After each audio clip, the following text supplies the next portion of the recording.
faut suivre sa passion, pas avoir peur de se tromper. Peut-être parfois on n'a pas vraiment trouvé notre schéma, donc il faut savoir aussi rebondir. Mais en même temps, je pense qu'une des choses les plus importantes qui nous tient tous, c'est la curiosité.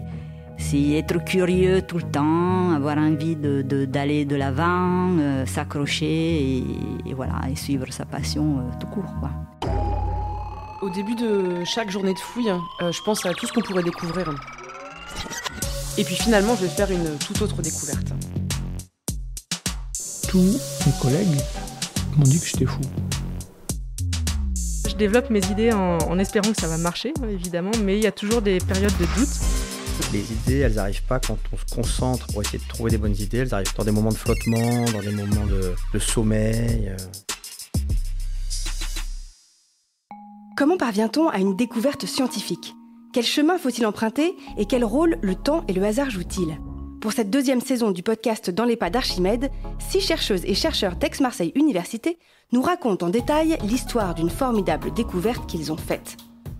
Dans cet épisode, nous recevons Giulia Boeto, une archéologue navale et maritime qui vient de recevoir le prix le plus prestigieux du monde dans sa discipline, le Grand Prix d'archéologie de la Fondation Simone et Cino Del Duca. C'est donc avec une joie toute particulière que nous allons la suivre en mer Adriatique à la découverte d'épaves antiques. Vous êtes prêts ? C'est parti !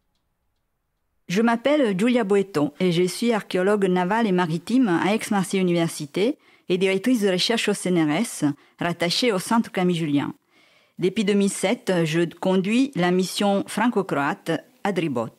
Adribot étudie les vestiges de navires qui sillonnaient les côtes de l'Adriatique nord-orientale et la rivière Kupa en Croatie continentale pendant l'Antiquité.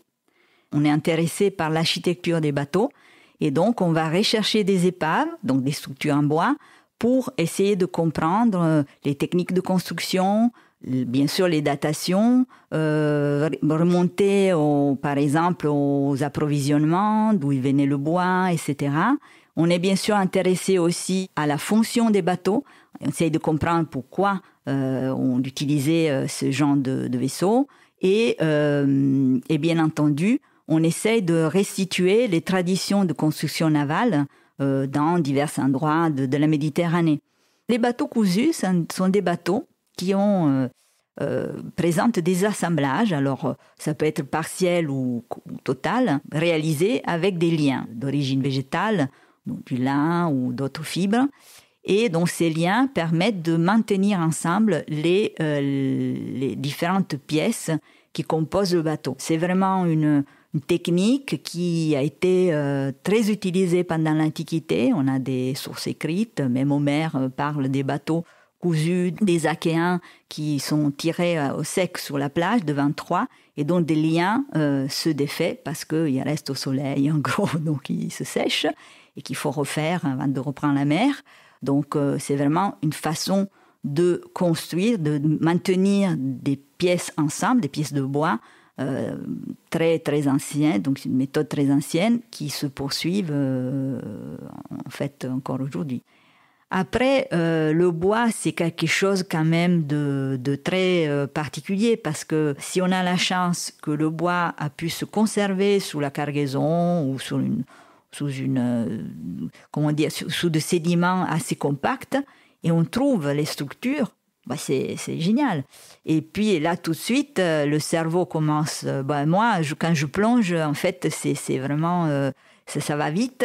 Et on a tout un schéma dans la tête et on va chercher ce qui nous intéresse. Parce qu'avec la plongée, la chose particulière, c'est qu'on ne peut pas être tout le temps sur l'objet qu'on est en train d'étudier.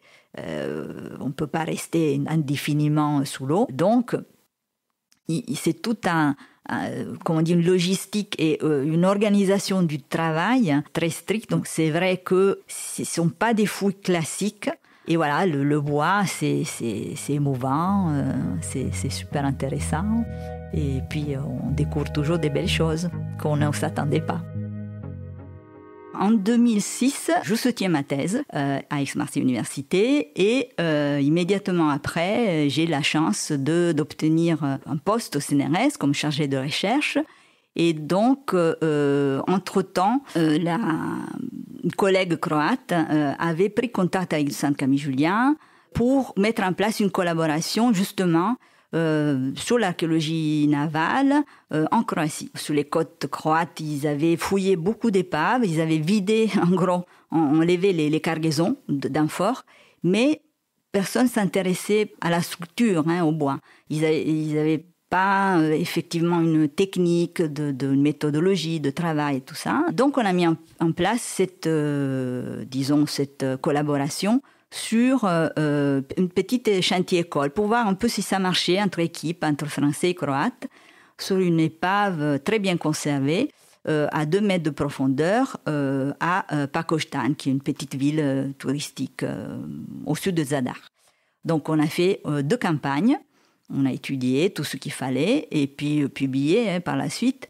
Et bien sûr, eux, ils avaient trouvé quelques années auparavant une épave plus au nord, donc dans l'île de Pag, dans un endroit qui s'appelle Saska, une très belle baie, et toujours à 2 mètres de profondeur. Et c'était un bateau cousu, parce qu'on sait par les sources latines, donc romaines, que les Istriens et les Liburniens construisaient leurs bateaux avec des ligatures, donc assemblés avec des ligatures. Ils appelaient ça Serilia Naves.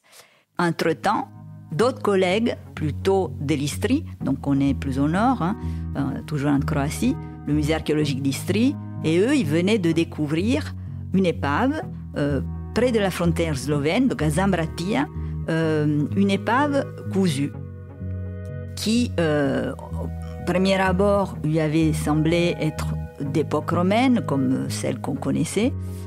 Mais en effet, en faisant des C14, des premiers C14, il s'était avéré beaucoup plus ancien. Et voilà, donc on a plongé sur le site de Zambratija en 2013 et on a découvert complètement l'épave, donc enlevé les sédiments, fait l'étude, fait toute une batterie de C14 avec un peu de dendrochronologie, la mesure des cernes pour avoir les datations. Et on est tombé sur une date entre la fin du XIIe siècle avant notre ère et la fin du Xe siècle. C'est-à-dire on est à la fin de l'âge du bronze, début de l'âge du fer, quand les Istries, donc les peuples locaux, commencent à s'installer, à se développer, disons. Et donc, on est dans un moment un peu charnière pour l'histoire de cette région. Donc, bien sûr, cette découverte a fait un retentissement assez important dans la presse locale. Bien sûr, les Istriens, la région a financé, nous aussi, avec le projet Adribot, bien entendu, qui est un projet du ministère de l'Europe et des Affaires étrangères, mais aussi, bien sûr, du ministère de la Culture de la République de Croatie, etc. Donc, on a continué et il se veut que 10 ans après, donc l'année dernière, le musée d'Istrie décide de sortir l'épave de l'eau. Parce que ils ont le projet, qui est bien avancé aujourd'hui, de construire un petit musée dédié au patrimoine maritime et naval de la région Istrie. Il y a eu plein d'autres découvertes, etc. Donc il y a de quoi valoriser. Et bien sûr, l'épave de Zambratija sera un peu quelque chose, disons, d'appel, parce que pour sa datation, son importance, etc., qui a une importance pour l'histoire de la navigation en général en Méditerranée, parce que c'est la première attestation d'un bateau entièrement cousu, c'est-à-dire tous les éléments qui le composent, de la quille planche au bordet, aux membrures, tout est lié avec des liens végétaux.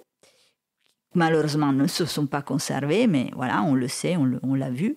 Et en plus, donc c'est le plus ancien bateau cousu de Méditerranée, connu aujourd'hui. Et surtout, a une particularité qui nous avait beaucoup étonnés. La quille est construite à partir d'un tronc d'arbre, d'un orme, donc un grand orme donc qui a été creusé. C'est une monoxyle. Et sur cette base monoxyle, on a assemblé les bordets pour faire en sorte que le bateau soit plus volumineux, puisse transporter plus de personnes, de choses, d'animaux, je ne sais pas. Voilà. Donc, elle témoigne justement de l'évolution de la construction navale, dont une des racines se trouve dans la transformation de la monoxyle dans un bateau cousu. Ça, c'était vraiment une première. Et bien entendu, après, il y a beaucoup de caractéristiques qu'on a pu observer qui sont assez uniques et exceptionnelles. Donc là, on a eu la chance de retourner sur le site. Pour moi, ça a été on a eu beaucoup d'émotions parce que 10 ans après, on l'avait bien protégé. On a pu le rouvrir. Et grâce à la grande capacité technique de Pierre Poveda, Vincent Dumas, donc les ingénieurs du Centre Camille Julien, qui avaient calculé des modèles tridimensionnels grâce aux photogrammétries, donc les photos, les clichés qu'on avait pris à l'époque. On a pu recréer justement le modèle 3D et réfléchir sur un système pour sortir les bois, pour pas les abîmer, les casser, parce que ces bois-là sont très, très fragiles. C'est comme une éponge. Ça pèse énormément. Alors, sous l'eau, c'est très léger, mais bon, dès qu'on sort, c'est terrible. Donc, Pierre a construit, grâce au modèle 3D, des berceaux adaptés à chaque pièce qui recréent la forme que le bois avait sous l'eau.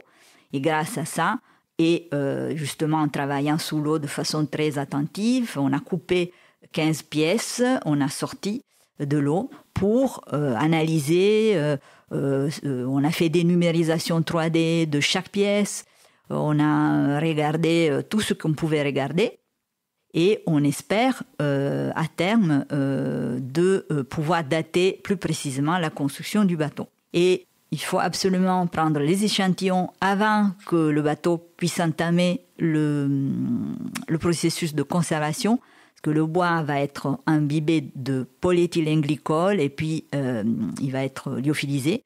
Donc à ce moment-là, ça va être impossible de prendre des échantillons et surtout de dater. Et donc il faut faire tout ça avant. Le doute est toujours présent. On doute toujours. Surtout, on se pose beaucoup de questions. Et souvent, on n'a pas la réponse immédiatement. Et souvent, on trouve ce qu'on ne pensait pas de trouver. Donc, il y a toujours des rebondissements, des nouveautés et des choses dont on s'aperçoit après. Et si on persévère, on a la chance de pouvoir retourner sur l'objet, de continuer. Et surtout, parfois, il ne faut pas avoir peur de dire je me suis trompée, là j'ai pas trop bien compris et maintenant j'ai des données nouvelles qui me permettent peut-être de dire quelque chose de différent. Voilà, c'est vraiment la démarche scientifique qui nous pousse et qui nous porte. Et puis je pense qu'il y a une autre chose qui est très importante dans notre métier, c'est et surtout dans le métier des archéologues, c'est que nous, on travaille en équipe, donc il ne faut pas avoir peur de partager avec les autres pour pouvoir justement reconstruire une histoire. Et donc il y a le partage donc avec les experts, collègues d'autres disciplines, mais il y a aussi le partage avec les jeunes et qu'ils apportent beaucoup de choses, je pense, des visions nouvelles, des façons de faire nouvelles, et nous font aussi avancer beaucoup. Je suis toujours un peu étonnée d'avoir eu la chance d'arriver là. Tout d'abord, d'avoir pu rentrer au CNRS. C'était vraiment quelque chose d'extraordinaire. Et puis, je viens de loin. J'ai une carrière très particulière. J'ai fait beaucoup de choses. Donc là, c'était vraiment le couronnement et de se dire, là, je vais me dédier vraiment à ma passion. Donc, une énorme joie.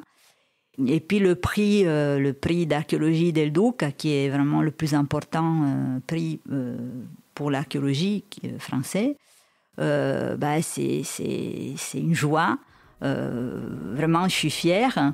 C'est une reconnaissance pour moi, mais surtout pour mon équipe. Et donc c'est vraiment quelque chose d'extraordinaire qui est arrivé. Et là j'y crois, parce que ça s'est fait. J'ai eu ma médaille, mais voilà, c'est une belle, un bel aboutissement d'une carrière qui va continuer, bien entendu. Vous venez d'écouter Dans les pas d'Archimède, la série de podcasts qui révèle les découvertes scientifiques des chercheuses et des chercheurs d'Aix-Marseille Université. Je suis Charlotte-Henri de Villeneuve. Cet épisode a été enregistré dans les locaux de l'École de journalisme et de communication d'Aix-Marseille, le JICAM. Il a été monté par Méry Royer et la musique a été composée par HDV. Le mixage a été réalisé par le studio Medusa Prod. Un grand merci à Giulia Boeto pour sa participation.